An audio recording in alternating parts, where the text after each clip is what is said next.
Reaction के बाद action. केंद्र सरकार ने काले धन पर रिएक्शन पहले किया और एक्शन बाद में किया, जबकि प्रक्रिया जो होती है पहले एक्शन किया जाता है फिर उसके बाद रिएक्शन किया जाता है। आज जो स्थिति बन रही है, 1 अक्टूबर 2016 को जो पूर्व में केंद्र सरकार, भारत सरकार ने जो इनकम टैक्स डिक्लेरेशन की जो स्कीम चलाई थी, उसमें 65,250 करोड़ रुपए डिक्लेयर किए गए व्हाइट में। 65,250 करोड़ रुपए का आयकर में डिक्लेरेशन दिया गया। ये सब डिक्लेरेशन क्या काले धन वालों ने नहीं दिया?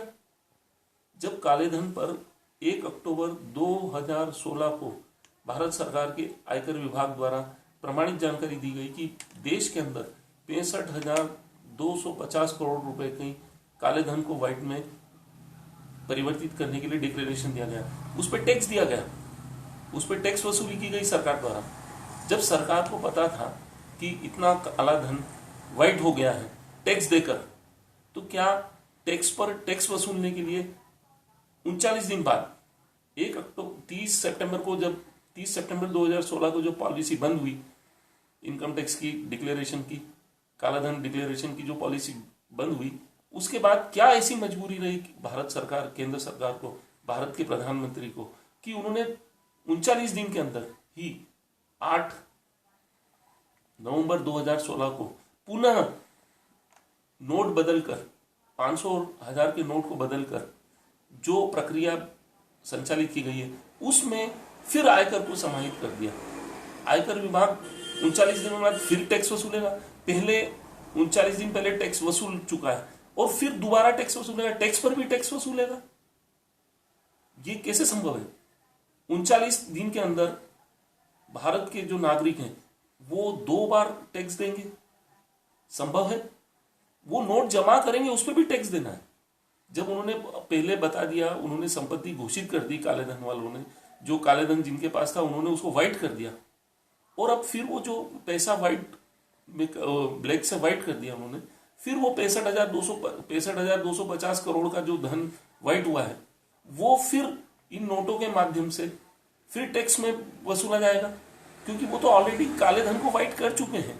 तो ये नोटंकी क्यों? केंद्र सरकार नोटंकी कर रही है और जानबूझ के इन नोटों के अदला बदली के बदले वो खुद उन पैसों को सफेद में परिवर्तित कर रही है जिस पे उन्होंने टैक्स वसूल लिया है। आज जो नोटों का अदला बदली हो रही है वो फायदा उन 65,250 करोड़ रुपए के जिन्होंने घोषणा की है उनके हित में संचालित किया गया। आज उनको नए नोट मिलेंगे। क्यों मिलेंगे?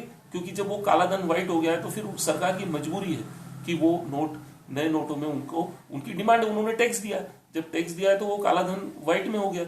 अब व्हाइट में हुआ है तो सरकार उसको जबरन, मजबूरीवश उसको वो करना चाहेगी कि वो नए नोटों में बदले। आज ये जो नोट की अदला बदली प्रक्रिया है उस पर उन्होंने फिर दोबारा टैक्स लेने की बात की है कि 2.5 लाख के ऊपर से अगर फिर किसी ने नोटों को जमा किया है तो फिर टैक्स दिया जाएगा। 39 दिन पहले जो टैक्स दिया, आज 39 दिन बाद फिर टैक्स देना है। तो देश का ऐसा कानून कहाँ है कि एक ही साल के अंदर उसको 2 बार टैक्स देना है? काले धन पर टैक्स दे चुका है वो, और फिर ये जो नोट के बदले अदला बदली हुई उस पर फिर टैक्स देना है। तो ये एक प्रकार की नोटंकी है, गैर कानूनी, असंवैधानिक। 39 दिन के अंदर 2 बार टैक्स वो क्यों देगा, जबकि वो पूर्व में घोषित कर चुका अपनी आय को, और आज दोबारा जब वो नोटों को जमा करने जाएगा 2.5 लाख से ऊपर व्हाइट मनी, फिर भी उस पर टैक्स देगा। ये संभव, कहाँ तक संभव है? तो ये सरकार 39 दिन के अंदर 2 बार टैक्स कैसे वसूल कर सकती है और आयकर को दोबारा कैसे जांच के लिए या इस प्रक्रिया में, काला धन निवारण प्रक्रिया में समाहित कर सकती है?